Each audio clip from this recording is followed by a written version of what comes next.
Yeah, I mean, I that essentially 100% agree with you on that. Hey, so we Hey are all guys. set. Excellent. Are we live? All right. We are live. Sorry to Nice. interrupt your conversation. No, we were just talking about Cyberpunk. Well, no problem. I should actually jump in here real quick. Coda on swearing. Oh, we are a mature channel. So. Yeah, we're a mature channel, so yeah, no problem. Just wanna make sure I know before something slips out. Gotcha. No, yeah, don't worry about that. We yeah, you should hear my mouth. But to continue the thought, I was really impressed by what they did with 2077. Just because that heart was very much the same, and it felt very much like. I think there are definitely circumstances where you see an adaptation of something, and especially if it's something that did not have a lot of visuals, where you're like, oh, that doesn't look anything like I imagined, or like that's not right. But it had very few of those moments with 2077. Yeah, I kind of felt the same way. And the reason why I brought up 2077 is because, again, Phantom Liberty just dropped, so yeah. I mean, and honestly, from what I've heard of folks who've already finished Phantom Liberty and kind of did a replay, I mean, they nailed it. They nailed like the 2.0 update, the restructuring of the skill tree and all that stuff. Finished so Phantom Liberty. Yeah, I mean, I mean, come on, you had streamers who finished it probably within like 2 days. You guys gotta give me time to actually play some games. I think I've downloaded Phantom Liberty. That's basically it. Don't worry, I haven't fully played it either, so you're not alone. So let's do some introductions quick. Yeah, let's jump into the. Oh. Wow! We lost it. Streamlabs being naughty once again. Unbelievable. So, okay. Go for it. Hello everyone. Welcome to another episode of the update log. This is episode 26, I believe. Yeah. We're getting up there. We're getting up there. And welcome back, Rob. You can take the introduction back from here. Thank you. Streamlabs is just acted not up today. like me. Yeah. Definitely. But yeah, welcome in, guys. This is episode 26 of the update log. With me today are, as always, my two co-hosts, Matt and Greg. I'm Rob, your host, but we have a very special guest from Artel Saurian Games, CODY PONDSMITH. Hello, everybody. Yeah. I'll let Cody go into who he is and what he's done. Most people probably know who he is here. There are plenty of Cyberpunk Red players. But yeah, thank you guys for coming in and joining us tonight. And I'm actually going to turn it over to you, Cody, to do a little bit of introduction. All right. So I'm CODY PONDSMITH. I run a subfamily of the local cartel, and I am one of the lead designers at Artel Saurian Games, creator of the Witcher TRPG, and creator of the Project Blue Moon game, which is on the horizon, as well as having meddled in Cyberpunk. And I think I've had probably some amount of hand in basically everything Talsaurian's done since like 2005. So yeah, that is a long catalog of work, my friend. Awesome work too, by the way. Yeah, really good work. Thank you. I have to say, I know one of my favorite ones that you did was Hornet DLC. Oh yes. Yeah, that was one of my favorites when I first saw it. I was like, "Yep, I'm using this stuff." That was very close to my heart because Hornet is my Cyberpunk character. I had a feeling he was. I don't know if it said it anywhere on the DLC, or if I heard it in one of the interviews that you or your dad have done. Yeah. But I was like, this This is probably his. Yep, Hornet is my cyberpunk character. I started out in 2020 as a fixer, and then realized that the pharmaceutical systems in 2020 made it really easy to make poison. So I segued into a chemical arms dealer. I mean, that's a natural progression, isn't it? Just yeah, just segue right into just dirty bombs. Let's do it. Yep.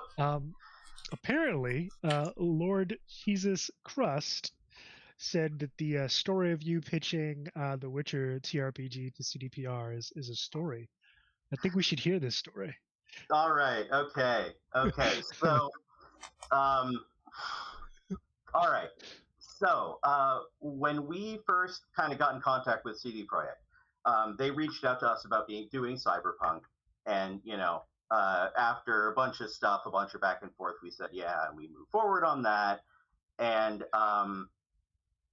they came back to us kind of in the early days of that process and said like, hey, we want to do a TRPG for The Witcher, and we kind of want to give you guys right of first refusal because we're doing the cyberpunk stuff with you, and Mike is kind of burned out on fantasy.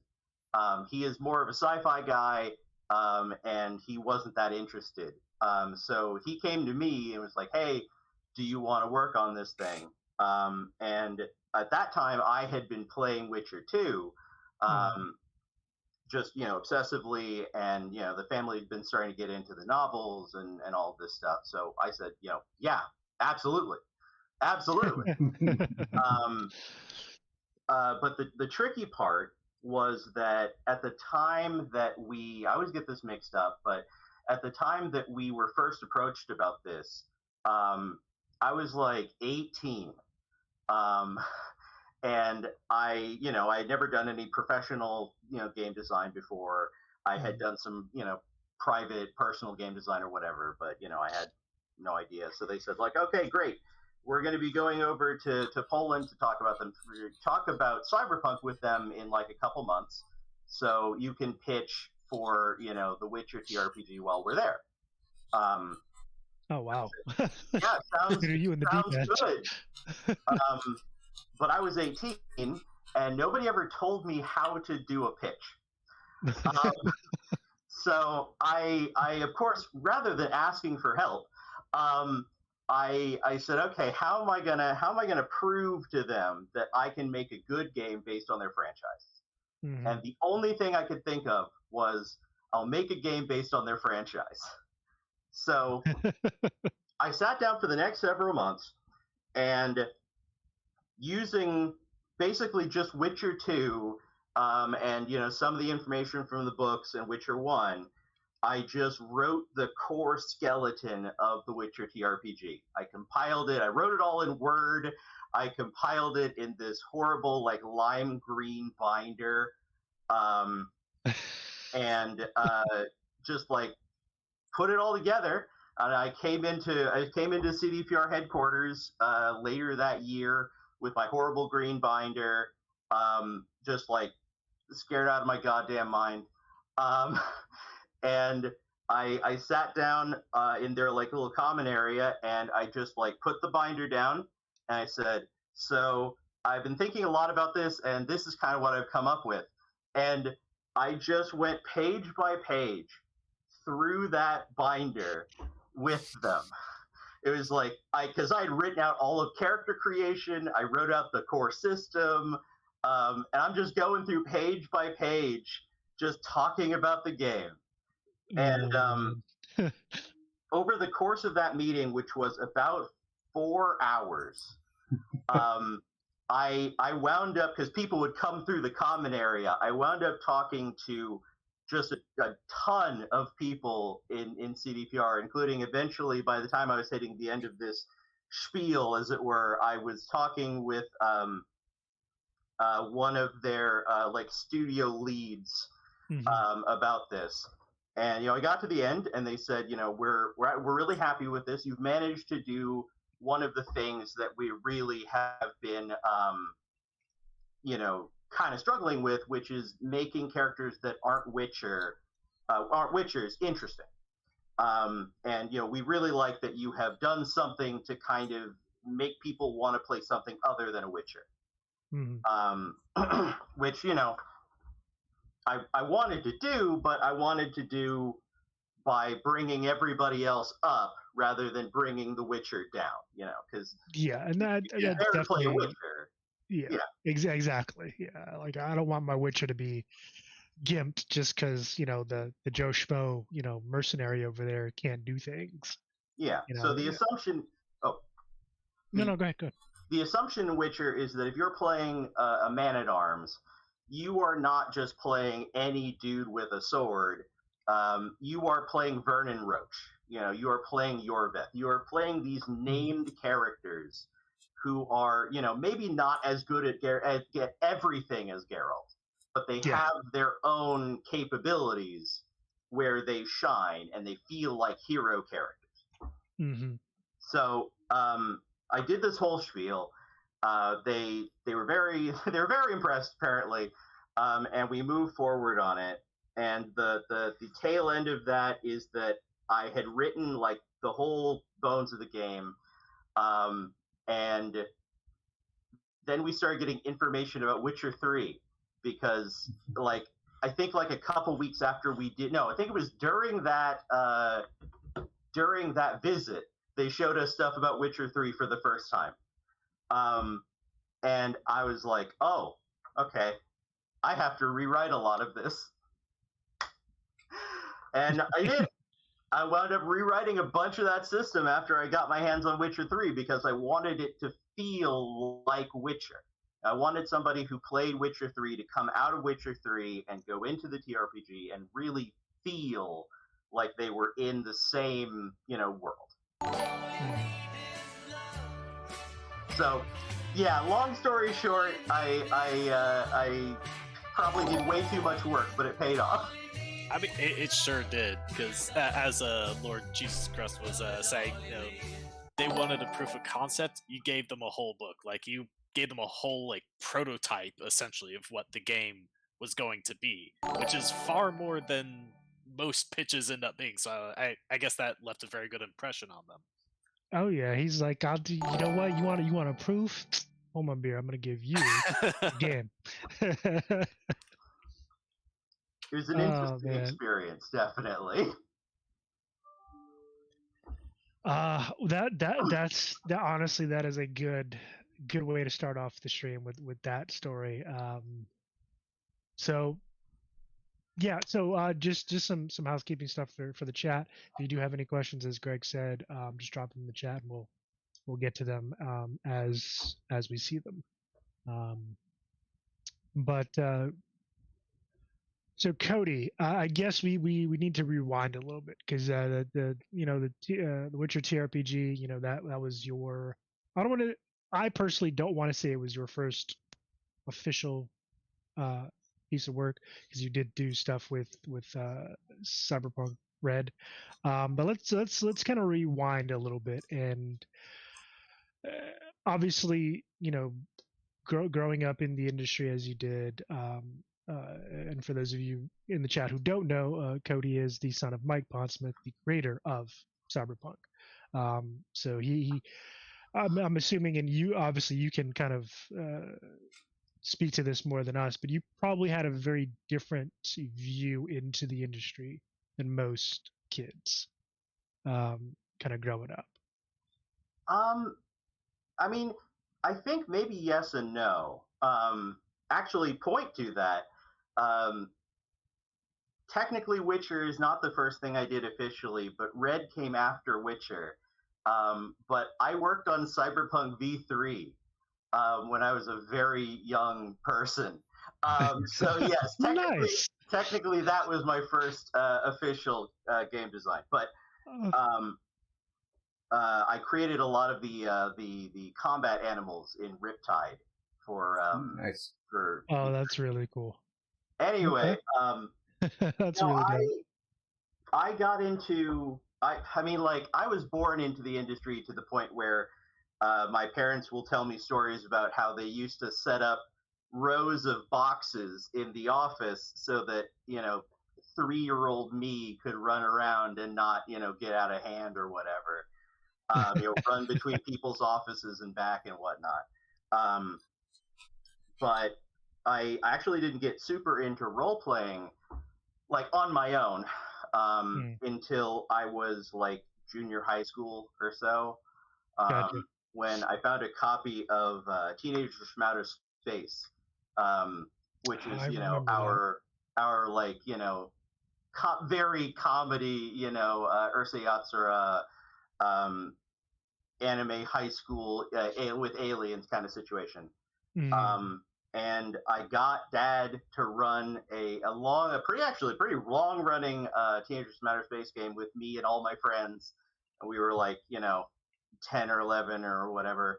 And that was great. And that was like my introduction to role playing, was just on this like, basically the simplest system we do, just like all having a good time. We get a package of Oreos and some, Coke or whatever, and sit down and have fun. That's the way to do it, man. Yep. That's the way to do it.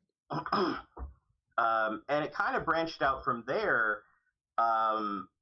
Honestly, mostly through just the path of I got bit by the bug, as it were, and I at some point was just like, wow, this is super cool. I want to make my own games.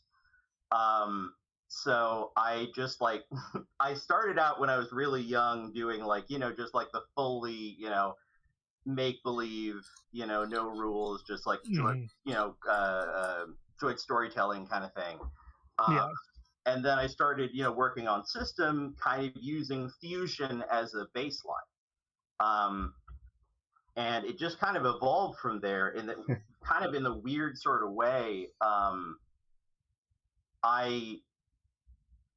My introduction to role playing was like, it was not like a learned thing in a lot of ways. I never really took like classes to be a game designer. I just kind of did a lot of trial and error over a really long period of time and just kind of learned the feel. Which, that took me a long time. But, I had Mike and Lisa who were there, kind of along the way, who had done a lot more game design to kind of help me out. But, I eventually got to the point where I could run my own games, and, I would bring my friends in and we'd do games. We spent years just like occupying the basement, running games and hanging out and whatnot. Keeping Frito-Lay in business. Absolutely. Yeah. Frito-Lays and Coke, yep. And, very quickly, TRPGs just became like a major facet of my life. I got to the point where I had a weekly game, and that was like the thing I looked forward to every day of the week. Okay, Cody. So when did you start running games? What age were you, would you say? When did I officially start running games? I'm gonna have to assume somewhere around like I'm gonna have to assume somewhere around 12 or 13. And these were not like highly complicated games. Let's see what. What age are you in 7th grade? 7th grade? Good question. Yeah. So it would be 12 or 13. Yeah, 12 or 13. Yeah, around there. Yeah. 12 or 13 is when I started really running games. That's about when I started. Oh, nice. You guys got a lot in common. I didn't start running games till like 4 or 5 years ago. I was late to the DM chair. I didn't have a choice. There was a small group that wanted to play, and a buddy of mine introduced me to D&D, and between the two of us, right away, you always get that whole that player syndrome thing where I don't want to always be the the forever DM. I want to play, you know. So I had a really weird introduction to like the wider world because when I was like real young, I got invited to a 4E campaign, a D&D 4E campaign run by at that time my girlfriend's father. I feel for you. And I was psyched. I was psyched out of my mind. Amazingly, Dungeons and Dragons 4th Edition was the first role-playing game I ever bought with my own money. We don't talk about 4th Edition. I would actually argue that 4E was not a bad game, but it was a bad D&D game. I will concede that point. Yes, you're right. You're right. Looking back at 4E now, I think the system ideas are good. I just think that, much like V3 was a good game, but it wasn't a good cyberpunk game. I think that it just didn't need to be what followed up 3.5, but I got in also through that. It was a horrendous game. It was a terrible game, but it was an experience. It was an experience. We had somebody try to run Wand of Orcus with 9 people. Oh my God! Of which most of them could not get along with each other, and one of the players was also the GM's son and had screaming arguments with him over flavor text. Wow! Oh my God! No, that's yeah. Never mind. I will excuse myself from that table. I have not. Wow! That just brings to mind. I have never actually ran a game with my own kids as players. Huh. Never actually done that. Here's the question, Greg. Would you? I think that answers that one. Maybe. I don't know. Careful, Greg. You're on air right now. Yeah. Maybe now that they're adults, maybe, right? There's definitely an age cutoff. I have ran a game with my wife playing. I have done that. I have ran a couple of games with my wife playing. Actually, fine. Yeah, she actually enjoyed it a lot. So nice. Yeah, nice. She seems like a cool lady who can kind of comport herself well at the table. That wasn't being facetious. I was being very serious. All right, I wasn't certain here.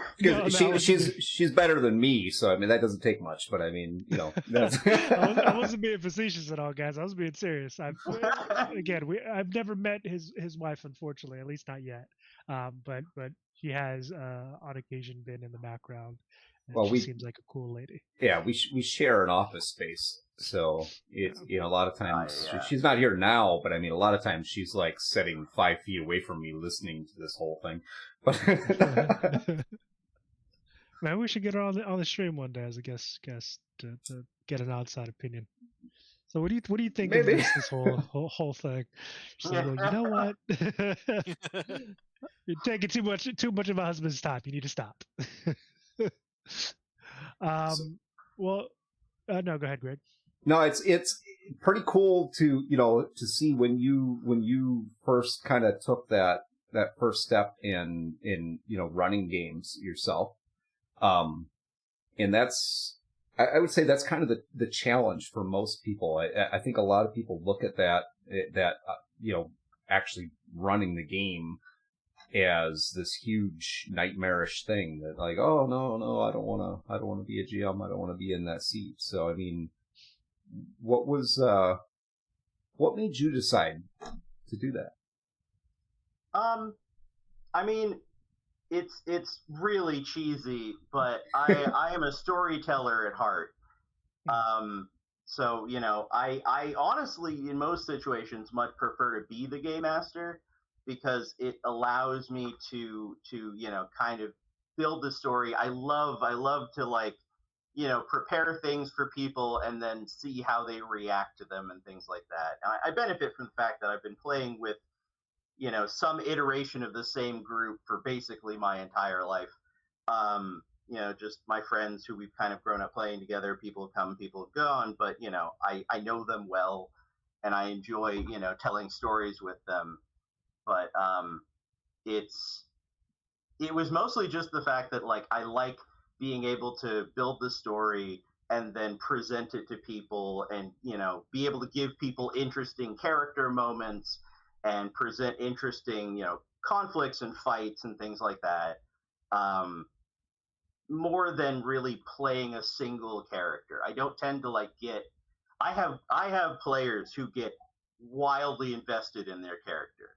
Like they're drawing art of them, and they're buying special dice, and it's somebody who is big into journaling, and Yep, we've had that. I'm not really that guy. But I love putting together the game. That's awesome. I like that's a fair point. I like to challenge myself when it comes to running games, and the storytelling aspect is, that's what it's all about to me. But I like to challenge myself when it comes to running games. I usually do it more in the private games than I do the stream games. I'm getting there. One of these days, I will bring my, some of my more interesting characters into that. I want to get one question in here from the audience, Cody. Lord Jesus Crust is asking how that generational game is going. Is it still going? Is it, the sad, okay, so for reference, I have a massive library of games. And at some point, I think about 4 years ago, I just said like, I don't want to go through, my life and not have played all of these games. I don't want to have a shelf full of games that I've never played. Yeah, so I had a shelf full of books you never read.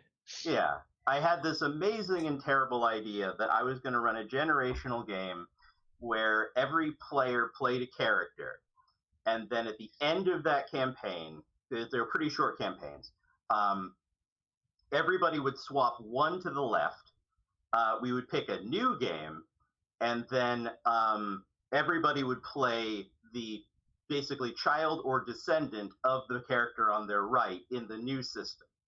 And then we would play that game, and then everybody would swap one to the left, and they would then play the child or descendant of that other person's character who was the child or descendant of the first person's character. And I did that for about 3.5 games. It started out in a really nice, I believe, French RPG called Worm, role-playing in the Ice Age by Nocturnal Media, which is this really cool, like, Ice Age sort of, caveman RPG, but the person, obviously, who wrote it put a lot of sort of, thought into and research into the setting.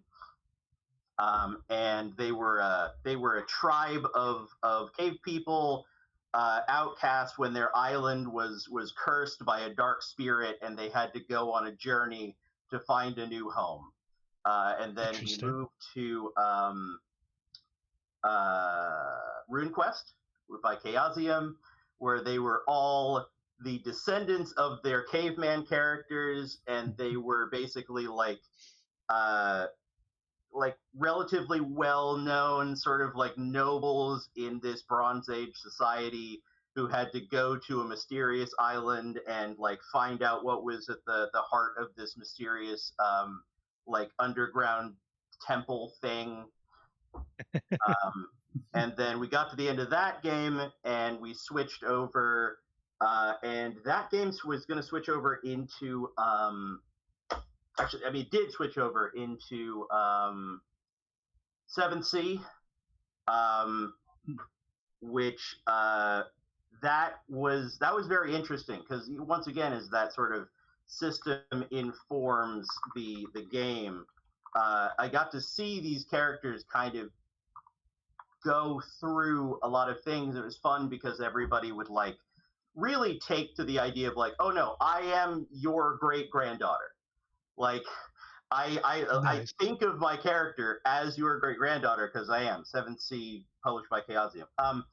And we had one interesting moment where one of the characters in the second legacy became a vampire. No. They were turned by a vampire, and so they were actually around for that other legacy, which was very interesting. That's actually kind of cool. It was a very fun idea, but I learned very quickly, unfortunately, that my God, is it difficult. Because, I was going to say that sounds like a large piece of pie to handle. Well, the problem is that at a certain point, like, you have to have your players learn a new system every time, and you have to try to, like, if a character got an ability and should pass it down in one game, how are you going to make that ability show up? Oh, wait, there was a midpoint in there where we played Ragnarok Fate of the Norns, which is a super good, like, high fantasy Viking game, which is by Pendelhaven. Gotcha. Okay. But, like, for instance, there, Ragnarok is a super high threshold game. Mm-hmm. Like, you know, it's very sort of high fantasy. So then moving to 7th Sea, which is, you know, high fantasy but for pirates, so it's not like a ton of crazy magic and stuff like that, was kind of weird. It's an idea that I love, and definitely I almost consider it one of those, like, Iron Man GM challenges. Yeah, that's what it sounded like. Like, see how many generations you can do.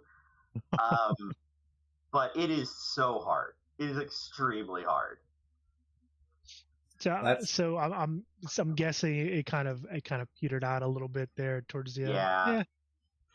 It's something like with that large of a scale, and again, like you said, one of the major hangups is switching systems and having to learn a new system, both as a player and then the GM. It's probably a bit of a it'll take its toll after a while. We're kind of going through that right now with the different systems piece, and you know the rapid learning of new systems. Yep. Yeah. I do have one quick question I want to get out of the audience real quick, if you guys don't mind. Harper is Harper Ring is actually part of our cast for our Cyberpunk stream. Nice. She plays character Ring. She's also a school teacher, and she this year, just to give you guys a little backstory on her, she this year was actually asked by her high school to start and run a D&D club for the high school. And she's asking for a little bit of advice, Cody, to see, you know, what your thoughts are on this. What is some advice that you would give to... Oh, let me read the whole thing here. Okay. So she has a young man in her high school D&D club that she runs. First-time player. He's big on wanting to draw his own character and is really enjoying the game so far. What is some advice that you would give, or really any of him or any of her group, in regards to D&D? Okay. Well, I mean, like, obviously, number one point of advice is, you know, I feel like the one that you always have to remind yourself of, which is remember that you're always there to have fun. If you're not having fun at any point, you need to change something, because, you know, role-playing is not a job. It's a hobby. Nope. Yeah. But, I mean... If they're super into, like, drawing their character and enjoying the game, they might be what we colloquially call a blue booker.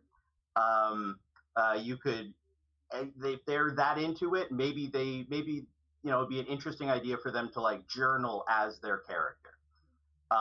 You know, really, like, sit down and get in the headspace of your character, and not just, like, you know, did we survive the battle with the troll, but, like, what does my character think about that whole situation? Like, what is that effect on them? Super, super deep character players I've encountered really love this, because they, you know, gives them that opportunity to, like, you know, take all the notes and, like, really get into their character's head. I think that it depends on what type of group you have, but there's kind of, I see there's being two types of groups, really, which is, like, the ones who are there to experience the game system and the ones who are there for a character. And like, if you're there for a character, then I wholeheartedly encourage trying to do a 1-20. It's not easy, and even if you don't make it, it will still be an experience for those types of players because they will have that like, this is my character, and I took them all the way from like level 1 to level 12 or whatever, and that will be really rewarding for certain players. At the same time, there are players who are going to be more in that like, I'm not. It's not that I'm not invested in my character, but I want to see more of what the game does. So maybe I want to play a druid at the moment, and then somewhere down the line, I really get curious about monk or whatever. And you maybe in that game you're a bit more in like a scatter shot, either shorter games or you do a big amalgam game. I have a game master who's running me in D&D on Saturdays who has a very cool idea where he has multiple groups, but he has one like world plot line, and all those groups are centered in one town. So we actually play multiple characters who go out on different missions for the town against this big, unified threat. So you kind of have that like, this game I want to play a ranger, kind of situation, which is kind of a neat way to do it if you want that sort of like breadth of experience rather than depth of experience. Gotcha. That's accurate. But I mean, other than that, I think a lot of it is just, interact with your players, ask them about their characters. The more you get to know them, the better you can run a game that they're going to get really psyched about. Yeah, that 100% true. And I mean, we've talked about it a number of times on the update log when we're talking storytelling. And in the case of any TTRPG, I want to say your players are gonna do more of the heavy lifting for the story than you are as the GM. They will tell you what they want to see and experience, and at that point, then it's your job to provide that. But they'll set that stage for you, and as they should. It's a collaborative effort. I think that would be my piece of advice as well. It's a collaborative effort. It's not the GM versus the players. It's you're both telling a cohesive and hopefully a good story together. GM versus the players does not exist. It does not exist. The weird thing is that a lot of people play that way though. Sadly. Right. But, I mean, like, I don't know. I'm salty about this one because okay. Let's explore that one. there is a fantasy of GM versus the players, but GM versus the players would never work because the players are limited and the GM is not. And that is, it is always a joint experience. Even if you can do GM versus the players in like a Dark Souls kind of thing, where like, today the game master is going to present a dungeon that's like 3 levels too high for us, and we have to figure out how we're going to get through it. But even in that, the game master is working with you. They are presenting something for you to explore. If the game master wanted you dead, you would be dead. Because Very at true. any moment, they could say, "Oh, crazy! A fucking ancient blue worm just like flies out of the sky and destroys you with its breath weapon." Ideas. Even if it feels like game master versus players, it is always a presented experience that is, if anything, the game master presenting like a challenge for you. That is a fair take on that. I should also mention I did at one point have just a deeply traumatizing game where somebody in the game was actively trying to piss me off enough that I would kill their character. I don't know why. I guess sometimes you just get those people. Yeah. Yep.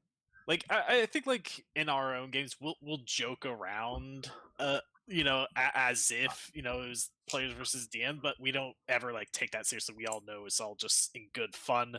But it's a lot of times it's like, man, you're really making those NPCs roll high against us this time, huh? But we just say it all completely jokingly, just giving each other some shit here and there. Well, it's interesting because I drive my sister insane.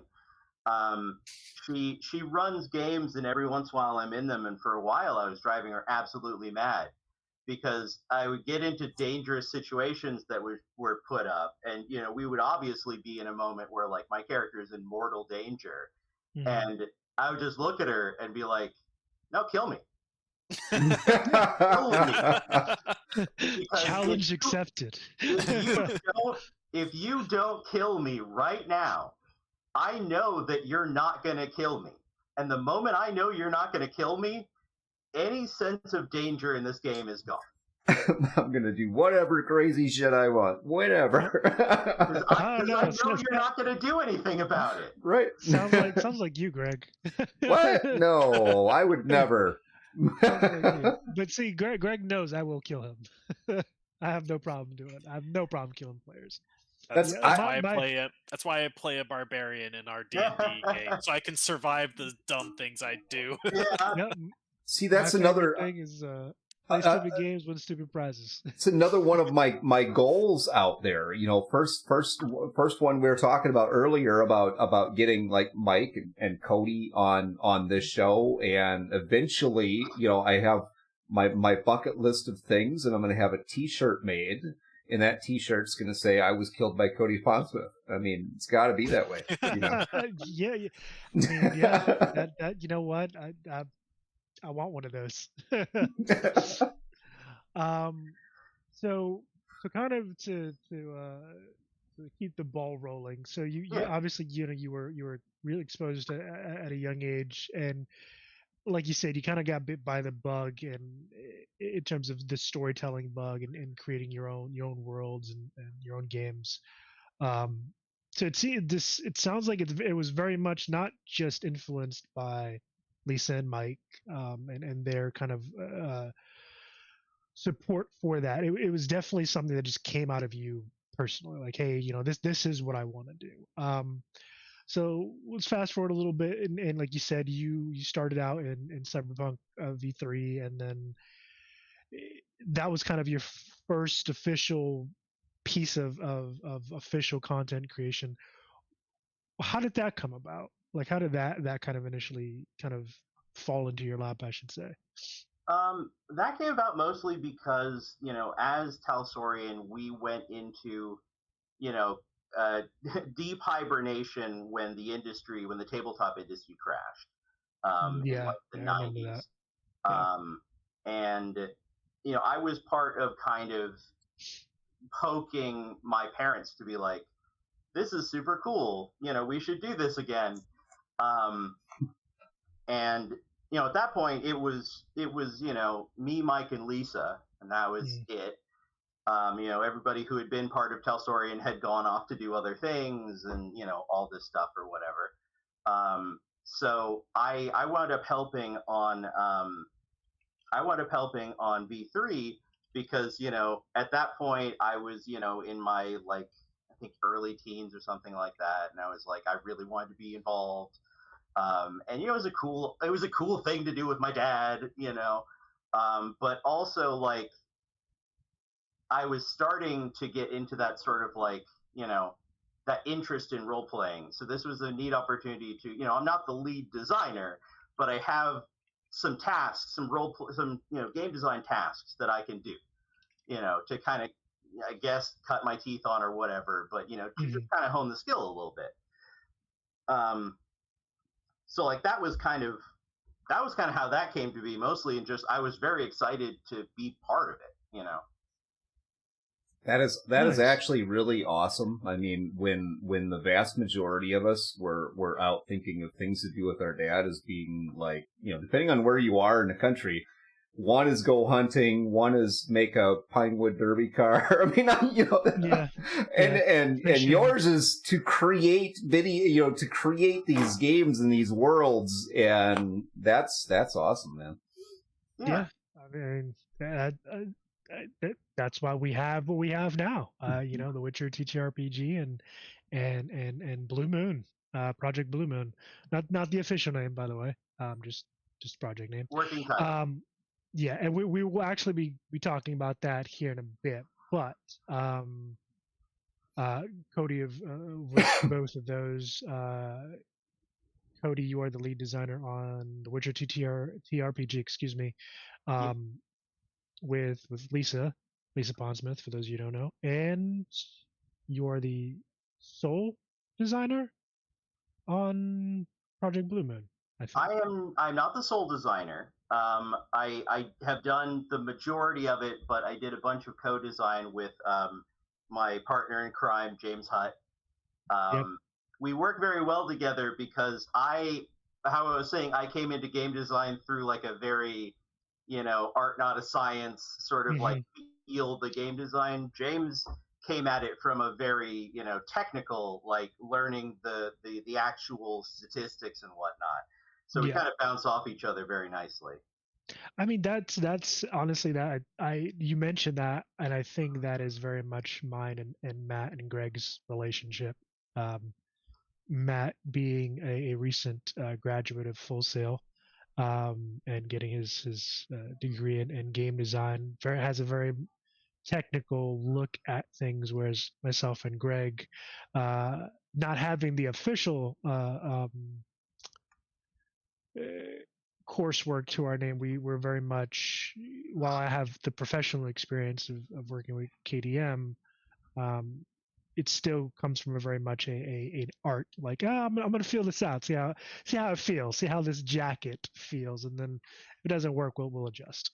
Yeah, and neither path is superior over to the other, honestly. No, I think they work. There are tons well. of great game designers out there that come from, that were educated in the matter, and others who are also fantastic, who may not have gotten formal education but just went out there, felt it out, started making their own stuff, starting whichever way, whether it's making supplements for other games or just making their own for that, and they just grew naturally to where they ended up. And yeah, both paths are great.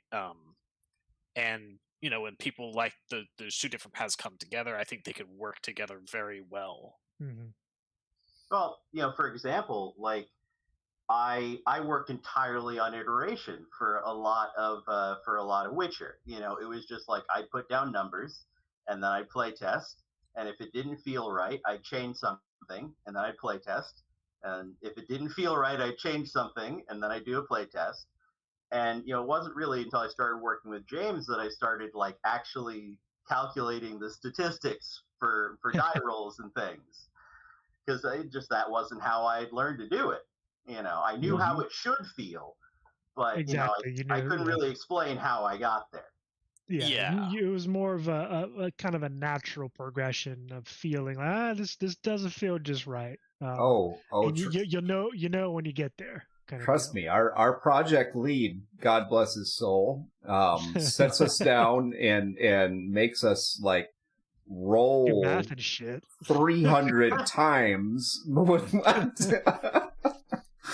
I just want to see what this does against that. So start doing this. I mean that's game design. You got to test things. Got to test and test and test until they break. Yeah, the less fun part of making games, but you got to do it. Here's the best part about it is we do that and we go through these 300 play tests. I do my 300, Rob does his 300, Matt does his 300. And then the absolute best thing to hear at the end of it is your lead project guy sit down and say, I guess that doesn't work.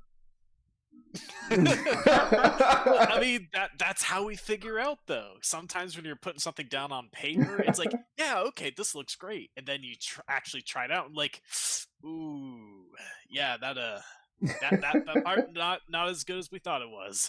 Yeah, back to the drawing board. I had a fun time when I was playtesting Witcher. The moment that will always stick out in my mind was the critical injury system in Witcher. We have the ability for any player to stabilize a critical injury, so you no longer take persistent damage from it.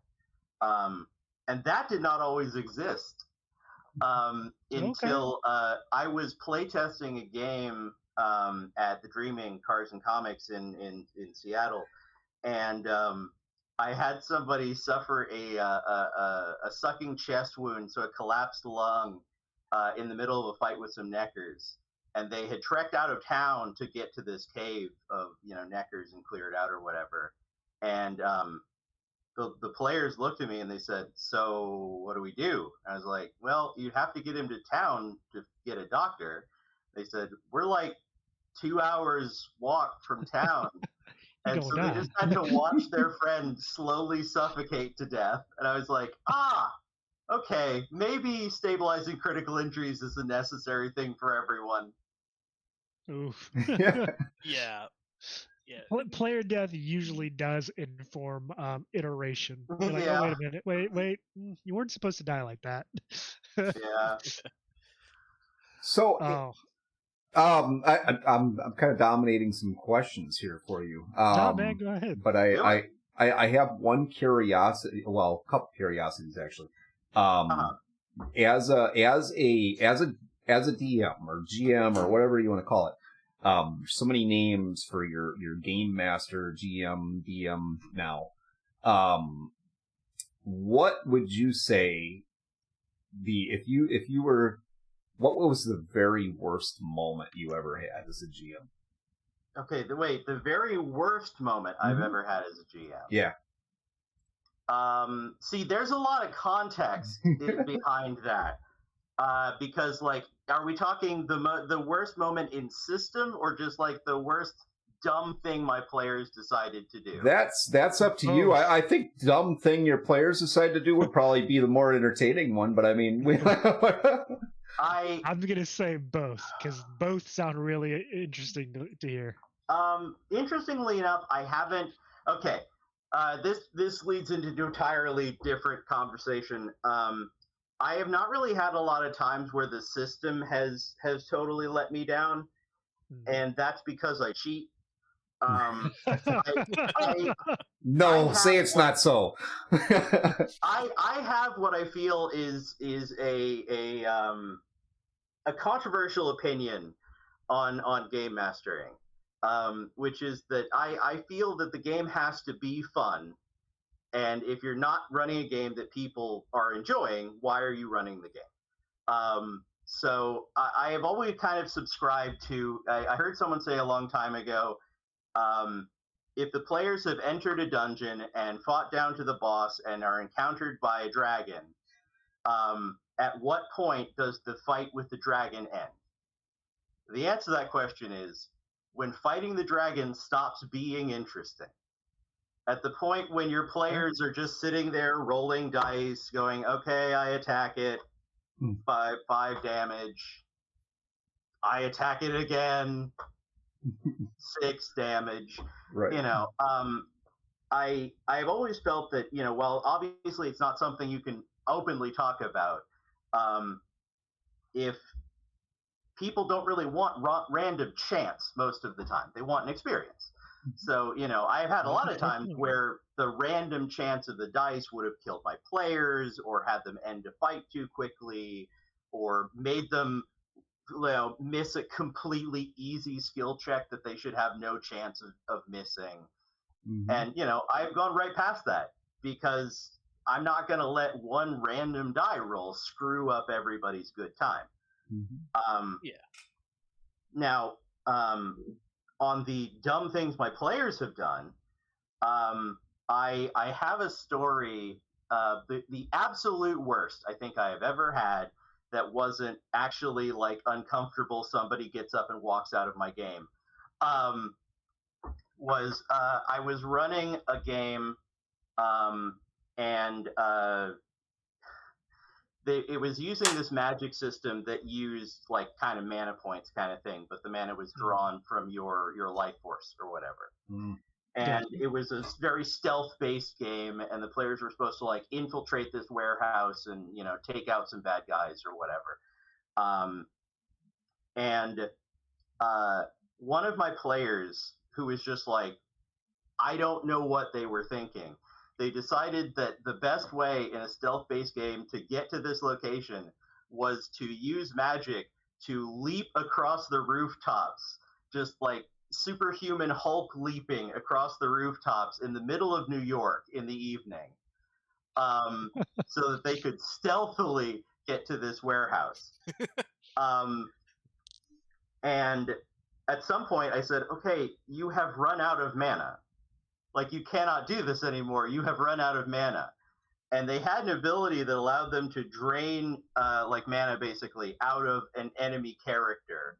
But I had been very clear that, you know, as the system goes, that can't be used on like NPC, like civilians, you know, like everyday, you know, level 0 civilians or whatever. Makes because sense. they don't have any mana beyond what they have keeping them alive. Right. So I look at them like, what do you want to do? And I say, I'm going to check and see if there's anybody around me. And I say, okay, yeah, there's somebody who's like going through an alleyway, obviously, you know, taking a shortcut or whatever. And they said, okay, I'm going to land on him. And then I'm going to use this spell to drain mana from him. And I said, okay, so first, you're going to land on this man from like 5 stories up. You can survive this because you're a player character, but you are going to shatter this man's bones, landing on him from 5 stories up. And then, because I've specifically told you you can't do this, you are going to drain magic from him, from his life force, thus functionally erasing his soul from existence so that you can continue to jump across rooftops. And he just said yes. Pretty much, ma'am. Yeah. That's sounds about right. How confidently did that player say yes? Wow. That's exactly pretty confidently. Pretty confidently. Oh man. Oh man, that's yeah. That's a situation. Yeah. That's a situation where I would be like, agree with you, Jesus. You can do that. And then 2 seconds later, the police show up. Yeah. Jesus. 2 seconds into the jumping, one of the citizens happened to look up. Yeah. It's gotta be some karma involved with that whole thing, I'm thinking. But. Like I said earlier, you fuck around, you play stupid games, win stupid prizes, man. I'm sorry.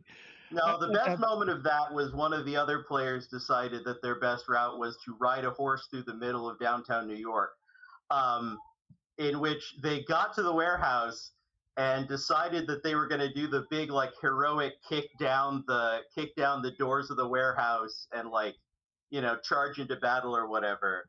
And they kicked down the doors of the warehouse. I rolled initiative, and then all the people in the warehouse, armed with Tommy guns, just blew them away. Oh no! Just like focused fire on this man on a horse and just blew them away. Oh. That's natural selection right there. Yeah. Jesus. That is awesome. But so I want to kind of rewind a little bit to something that you said earlier about, you know, the whole TTRPG scene kind of crashing in the 90s. And I'm sure you've noticed, you know, we've talked about it here on the update log quite a bit about the whole gaming industry, but definitely the TTRPG industry has had a significant boom over the last couple of years. I attribute a lot of that to the pandemic. You know, again, that comes with its own host of things that we won't go into.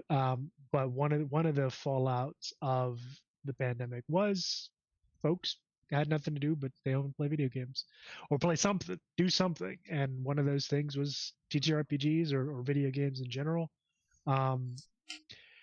With that said, and you know, it's been going on what, 4 years now, 3 years, 4 years.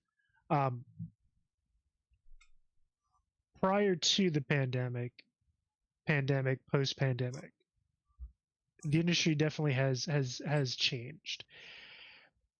From your opinion, from kind of where you're sitting and what you've experienced, what have been some good things through that shift, and what have been some negatives? Well, I think you always got to start out with the bad news. I think just the biggest has been that while we have built up more of a community, um, we have also kind of lost a community in a way. The nature of the pandemic pushed a lot of game stores to the brink, Yeah. and I think in a lot of cases kind of killed the more like go to the game store and learn to play the game from people at the game store kind of thing. Um, which it hasn't totally killed it, but it definitely made it a lot harder. Mm-hmm. And also, I think there's something to be said for the fact that as much as it is really nice that it brought a lot of people into the hobby, so many of those people were brought into the hobby through D&D 5, and kind of exist in that zone where they're kind of at the moment not really fans of role playing; they're fans of Dungeons and Dragons. I'd 100% agree with you on that. People who don't really even know that other games exist, because Dungeons and Dragons is the only thing they really see. So I think kind of that's a lot of the big negative is just that loss of sort of coming together in the game store and that like having that game store community. And the heavy focus on D&D. But on the other hand, agreed. But on the other hand, it has brought in a lot of people, and as those people do learn that there are other games, a lot of them branch out. We see people who are like, I've been playing D&D for like 4 years now, and I like D&D, but I'm a steampunk fan, or I really wish there was a sci-fi game. And so those people will kind of tiptoe out of the D&D zone and find other things. And as brutal as it is to say, that's why I kind of feel like while it was terrible for so many people, the OGL situation pushed a lot of people to have to think about what games existed other than D&D for the first time in forever, functionally. Yeah. But as that happens, that's there. I think that the expansion of VTTs and things to tools to play online has been really nice, because the biggest problem everybody has with TRPGs is getting someone to play with them. And if you can do it all on a VTT, then it's so much easier for you to get people to play with you, because suddenly you don't have to have a group who can always drive to somebody's house or meet you at a game store or something like that. Which means your ability to play expands so much. But really, I think the biggest sort of benefit I've seen is, I'm not even sure it's really tied to the pandemic as much as just the nature of the industry as it has grown, which is that we are seeing this like tremendous explosion of content. We went through a period, I want to say in like 2017 to like 2020 or so, that was like massive board game expansion. Like suddenly there were a million board games, and all of them were Kickstartered, and most of them didn't really survive.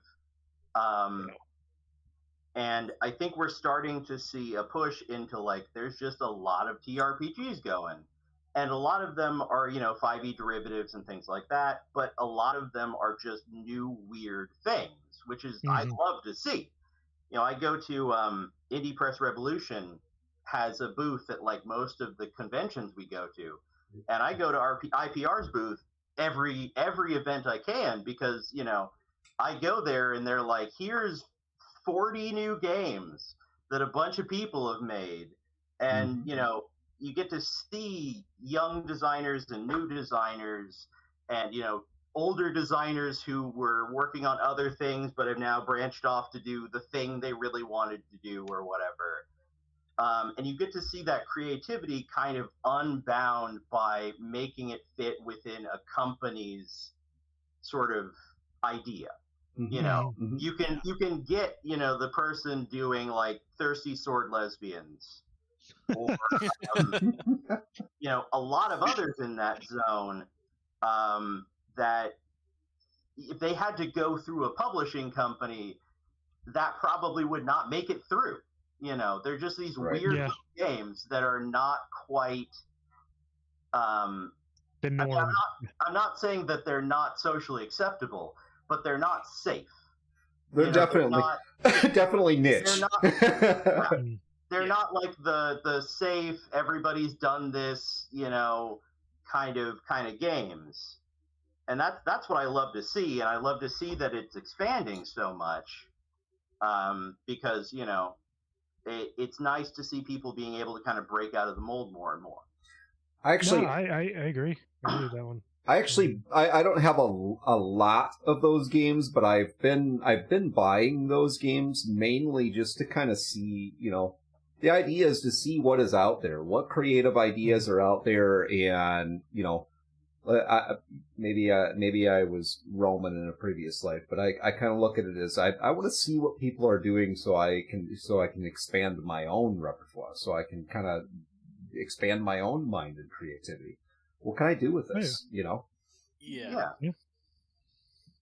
No, I honestly I think that it's also one of the one of the boons of the explosion in TRPGs is, like what you said, Greg. You have, and in Cody rather, you have so many like truly different games coming out that have broken the mold, that are doing, like you said, not safe thing, that we as creators can kind of pull from that and be like, okay, well, first of all, we can see like the why of what they were making, but how that fits in the kind of the larger scheme and the larger landscape of the TRPG world, and maybe we could use that in a way, as our own creative fuel for things that we're working on. And honestly, in my opinion, that is nothing but a boon for everyone. But Matt, you had something you wanted to say. What you guys are talking about, it's definitely a good thing. Like, very few ideas are created in a vacuum, and so you draw inspiration from what you've seen before. And so as we start to see more games coming out, there are more ideas out there. And I'm sure you, Greg, and Rob, as we've been working on our own game, we've been, from these other systems that we've been learning, we've been looking at pieces and be like, I like that. Let's take a piece of that. Of course, make it our own, make the necessary changes so it's not just a straight ripoff.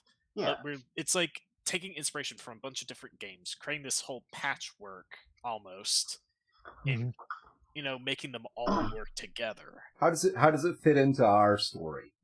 Exactly. We really like a mechanic, or we like an idea that's being used, or a particular tie in a game, and it's like, okay, that is awesome. That will work great in our story. Now, how do we take that concept and redevelop it so that it fits here? Yeah. The speaking of inspirations, Cody, what have you say has been very inspirational to you, in terms of your game design or your storytelling? What has inspired you and helped kind of shape the way you create things? It's interesting, because I started out working with Telsorian and Telsorian products, on a very we call it a simulationist mindset. One of those I want everything to be as locked down as it can be. We create rules for every little thing or whatever, every eventuality or whatever. And that is absolutely a way to play. But I've actually found that as I've run more games and created more games, I've started to move towards, not like system light RPGs exactly, because I'm too obsessed with system to go that far in that direction. But I have really taken a lot of inspiration from a lot of the new sort of like the various hacks on Powered by the Apocalypse, and some of the other, like, we have a core die system, and then we have like 10 rules outside of that core system. Because those, to me, especially playing with the players I have, are the ones that allow me to sit down and play the game the best. I don't have to spend a lot of time reminding my players of sub rules, or doing calculations or flipping through the book back and forth a million times to find the rule or whatnot. I've in a way really come around to this concept of, like, I want to make games that people can play very easily, so that they don't have to focus on the system as much as they focus on the story that the system is telling. Guys, to make sure we get this in here, I'm going to flip this over to talk just briefly on Blue Moon, if you don't mind, Okay. Cody. Yes. Okay. That's where I was going next. we're running a little bit short on time, so we got a couple things we need to kind of pack in there, and I want to be respectful of your time, Cody. So let's just switch ourselves over here quick. Okay. Yeah. Yep. And again, guys, in the audience, Project Blue Moon is Cody's more recent personal project that I'll let Cody talk about it, because this has been, according to him, has been a long time coming. So Project Blue Moon is my true passion project. The original concept I came up with when I was 11. And it has been growing along with me throughout my entire sort of time in the tabletop industry. It has seen a million iterations and been a million games, but I'm finally really getting the opportunity to make it a reality, and I'm very excited about that. I can't really say a lot about it at the moment because we haven't officially announced it, but it is. At this point, I kind of have to just like give you what I can and smile coyly at you for what I can't. Yeah, Yep. I mean, understandable. Got to keep some things a little close to the chest here. Though I will say that our teasers are coming to an end soon, and expect a full announcement soon. Awesome. Right, that's exciting. Yeah, So I cannot wait. I don't want to, obviously we've talked a little bit about that and what's going on behind the scenes. And I don't want to put you on the spot here. I know I talked a little bit with Rob Marefoot, your media manager. Mm-hmm. How to put this so it's not, okay. Since we're doing, I'm kind of covering two birds with one stone here, because we're going to be, doing what we're doing for GaryCon coming up in March, which is the 50th anniversary of D&D, by the way. You got that whole thing going on. But we're going to be running our Telsorian games for that particular event, both live and virtual. And, depending on where everything is at, it would be really, really awesome to run a test play for Blue Moon at that event. I would need to talk to the team, but that is actually a possibility. I would need to talk to the team, but that's a possibility. Okay, and it depends on what if you or someone from the team wanted to come and do it, or if you felt comfortable with allowing us to do it, I would be more than happy to do that for you. Yeah. So. Awesome. But yeah, Cody, if you can kind of So you guys have currently dropped 4 teasers. By the way, whoever did the artwork, absolutely fantastic. That is Bad Moon Studios. They are some of our favorite artists. Yeah, I can see why. Amazing work. Yeah, I can see why. And I believe from the blog post there is a 5th one coming soon. Yes. But kind of walk us through some of these little snippets that you got here. Obviously, it's progressive. Let me back up to this one, which I think was the sneak peek 2 or 3. I believe that's the first one, actually. It was the first graphic, I think. Yeah, this is the first one. Seeing the moon under the Torii Gate. Oh yeah. So that one was if we needed something that would be the initial teaser, and we wanted something that just kind of got the feeling. You know, obviously, as we've kind of set out, you know, Japanese mythos and sort of Japanese culture is a heavy influence in Project Blue Moon. And the Torii Gate has a special significance within the game itself. So we wanted to give just sort of this big, you know, sort of imposing, very like mysterious, but in that sort of like, you know, fairy lights in the forest at night kind of intrigue image to kind of like tantalize everybody, you know, get everybody in the mood for it, you know. Yeah, that's definitely a captivating image for sure. Like you said, you wanted something that was going to hit home. That did it. So this one, apparently there's a lot of Easter eggs in this one, which is the next update that kind of has the city backdrop to it and the flying ships and steampunk vibes, a lot of steampunk vibes. So that is actually our 3rd update. That is for the world of Steel Court. And we tried to, with all of these images, we are trying to show as much of these worlds as we possibly could. To kind of give you this, once again, sort of snapshot of everyday life in that world, but also to show all the kind of unique aspects.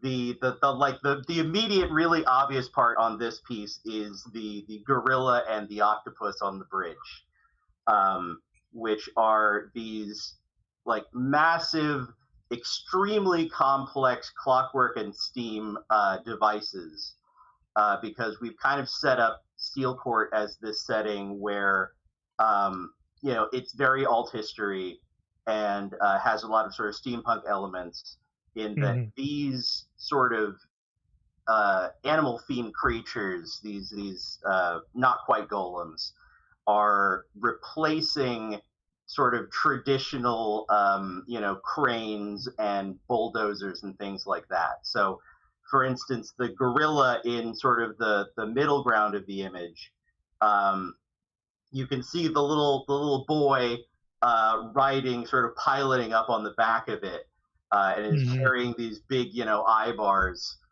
because this is effectively a machine designed for construction. You know, it can carry the stuff to the site. It can, you know, manipulate the materials to actually build at a much larger scale and make, you know, building buildings and bridges and things like that much easier. On the bridge, the big octopus-looking thing is effectively a crane with multiple people in the sort of body of it who are operating these different tentacles. In the moment, it's reaching down with 2 of those tentacles and hoisting up a load of bricks from one of the barges on the river. If you look once again mid-ground on the right, you can see a carriage being pulled by mechanical horses with these big like steam pipes on their backs. Yeah, that's so cool. We wanted to kind of get a very steampunk idea, but ground it in a little bit more of what the traditional Victorian era actually was.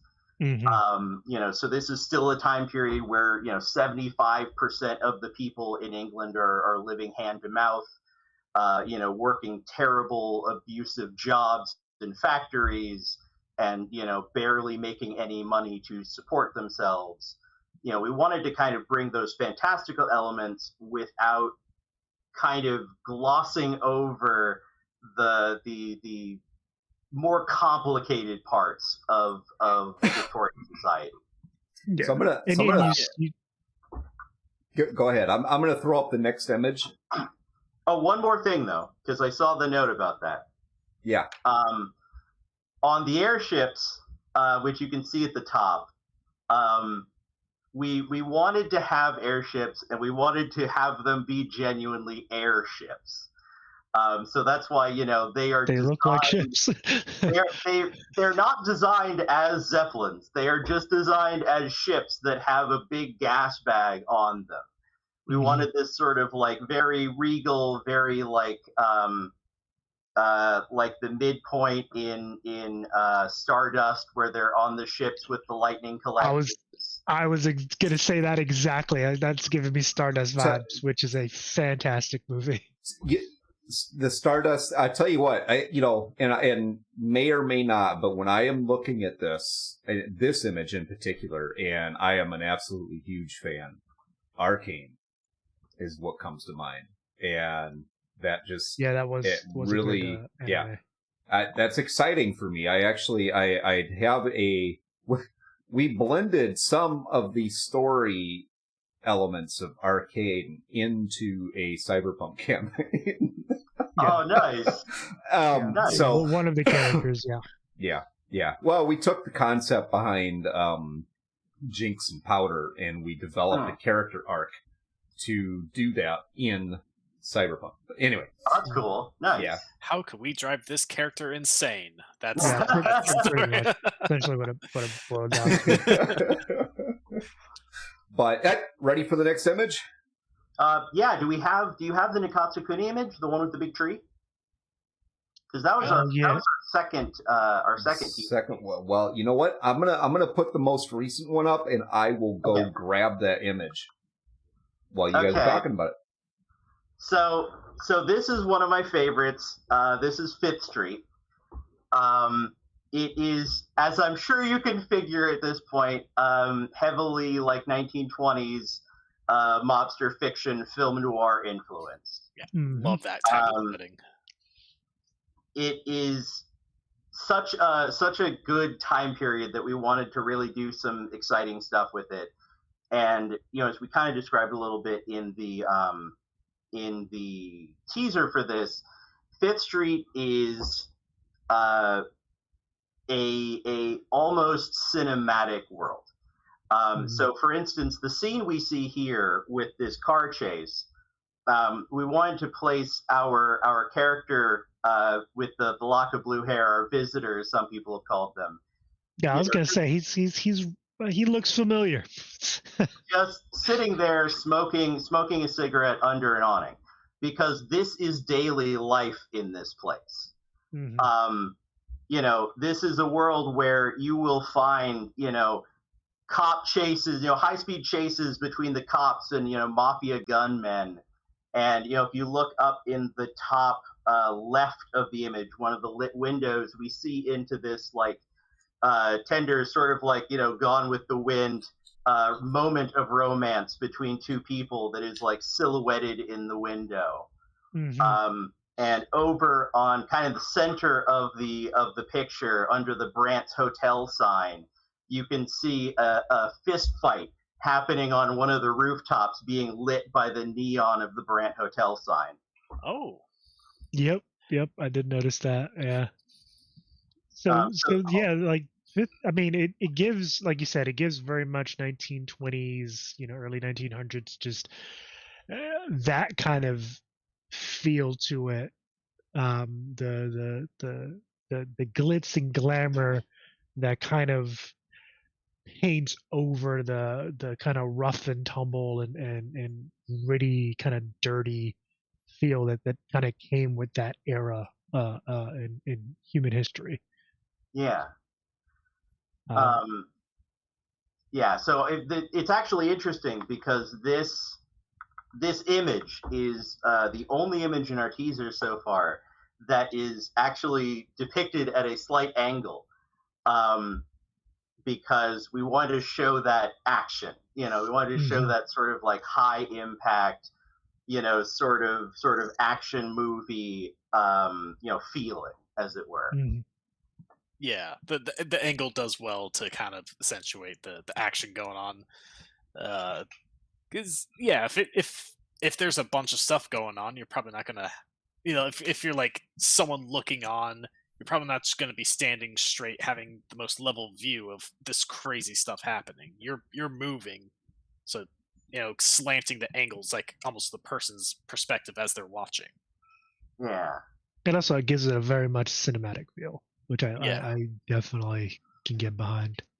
It's actually interesting because in working on this piece, for reference images, I pulled heavily from the old Batman animated TV show.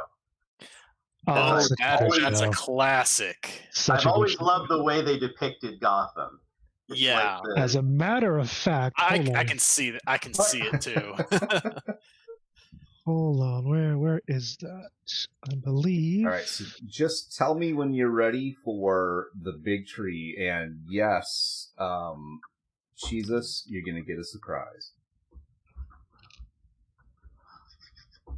I'm waiting. I think there's a surprise for me here. There it is. So I have that very same. Hell yeah! Hell yeah! I grew up on that, man. That was my whole childhood. Yep, this is the whole series right here on Blu-ray DVD. Nice. Okay. So the last one, which is the technically the second one we did, is Nikatsukuni, which this is our very Japanese inspired. It is sort of a magical Japan setting, as is very clear from the art. And in this image, we are trying to kind of push the very sort of high fantasy feeling of this setting, trying to give you this sort of larger than life feeling, which is sort of inherent to this place. The big, center on this massive wisteria tree, with all of these brightly colored spirits gathering around it. If you zoom in, you can see details on all of these spirits, and the lighting is amazing. I'm constantly amazed by what Bad Moon is able to do with their lighting in pieces. But you can also see that if you go down to sort of like the street level, you can see more of those sort of, ethereal beings sort of down in the street amongst people. This sort of almost like mixture of human and like spirit residents of this, massive walled city. Kind of running up to where you see at the base of the tree is this big, palace, sort of at the head of this city. My favorite part of this image, actually, which I actually did not ask for, but the artist did, and I love the idea so much that I just had to carry it, were the floating islands kind of all around the shot. They rendered in just these amazing, like, giant chunks of earth that had like entire small like cities built on top of them. My favorite being the one in sort of the bottom right corner where you can see the Torii Gate and the little like shrine on top of this floating island that's just like kind of drifting over the city. Yeah, really, really well done.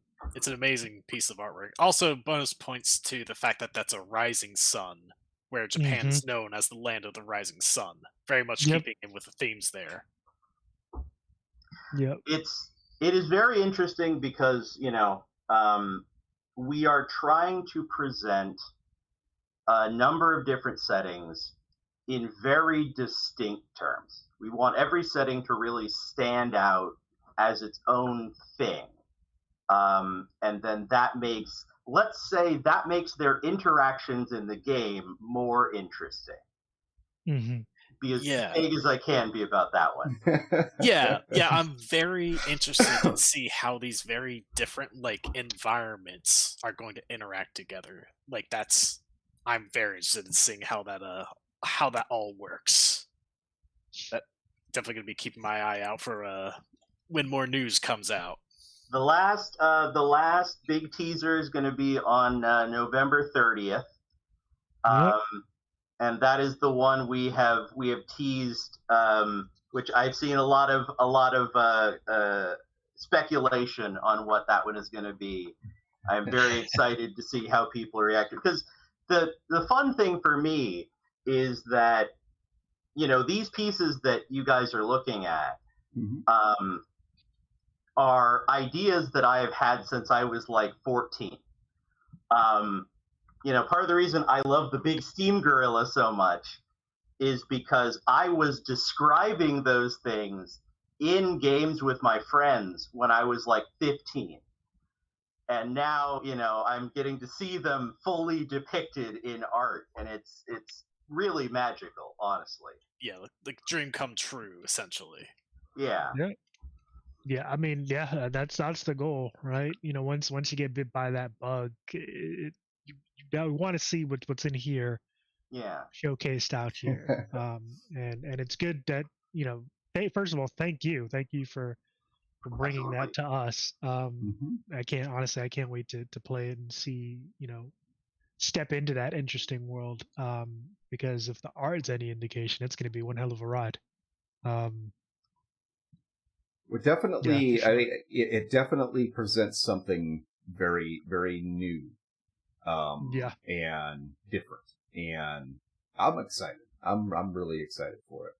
And you know, like I said, whatever opportunity we have to be involved with that, we're there for you, man. Absolutely. So we are actually a little over time. I apologize for that. You wanna go ahead and we can get whatever announcements we have, whatever announcements R. Talsorian has. I mean, we just gave the next Blue Moon announcement's going to be coming on November 30th. So keep an eye on that for folks. Yeah, November 30th is your next. I'm very excited for the last one. That's going to be that might be the wildest piece we've done so far. I'm excited about that one. Okay, well, November 30th needs to hurry up. Yeah, mark it on the calendars. Because Cody's over here hyping it up, man. I'm excited now. You know what would be really awesome? But I know, well, PAX is right there too, so that might not be likely. But if at all possible, if you can squeeze something into your schedule, we would be more than happy to host you again to when that launch comes out, so you can actually talk about it with people at the same time. Sounds good to me. I'll let me talk to Rob, because we've got some plans in that territory, and I'd love to rope you into them. Awesome. Okay. Hey, I am all about being roped. Don't take that the wrong way. I was going to say, you might want to rethink those words, my friend. Yeah, don't take that one out of context. All right. Yeah. So yep. Again, just to reiterate, November 30th is the 5th and potentially, I think, final piece of the Blue Moon teasers.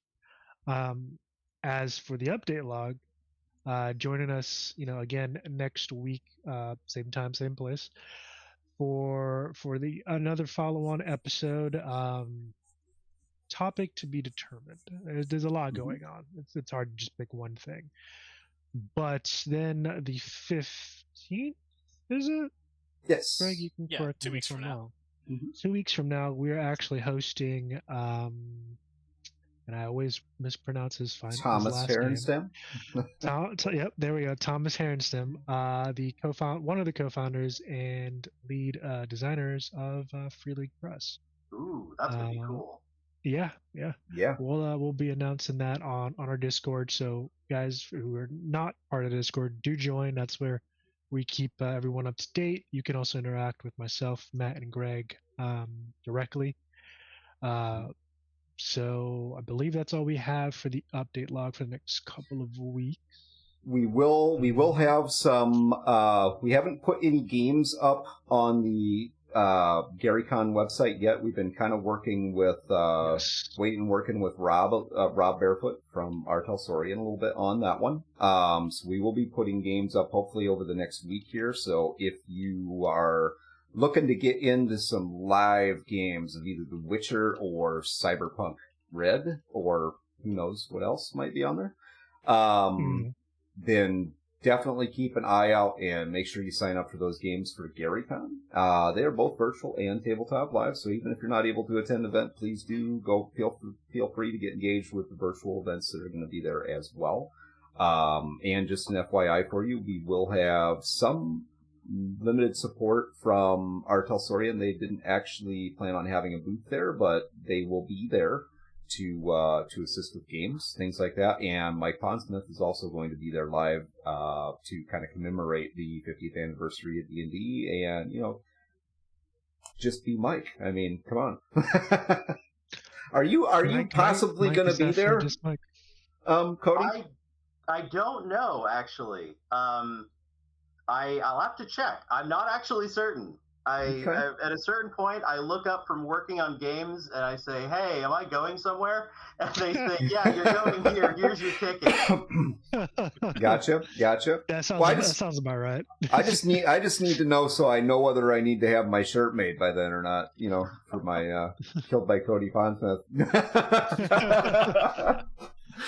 And I am definitely doing that, man. Eventually, I'm going to play in a game with you, and you will end up killing my character. I guarantee it.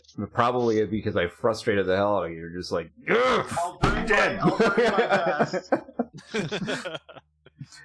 All right, guys. I think that's about it. Any other news? Oh, tomorrow night, join us for episode 1 of our Alien stream. So we are doing it is going to be a story RPG, probably a limited run. So we kind of have an idea of the story that we want to tell with that, but it is based in the Alien universe and based off the Alien RPG. It's our first run into that piece. I'm excited for it because I've been wanting to run a horror RPG, especially Alien, for a long time. So that starts tomorrow night at 7:00, and we'll see where that goes from there. And then probably in 2 weeks, maybe 3 weeks, we will be running a one-shot of The Witcher. And typically how we do these we'll do the one shot, and if the community likes it, then we'll produce some additional story to go there and do it as more of a limited campaign for the stream. All right. That's it. All right. Thanks for having me. Hey, thank you very much for being on tonight. Yeah, awesome. It was a pleasure. We had a great time with you too, sir. Thank you very much. Yep. You have everybody in chat. Wonderful night. Yep. See you guys. Thank you guys for coming in. Join us again next Wednesday. For now, you guys have a good night, and we'll talk to you later. Yeah, see you Good guys night, next everybody. time.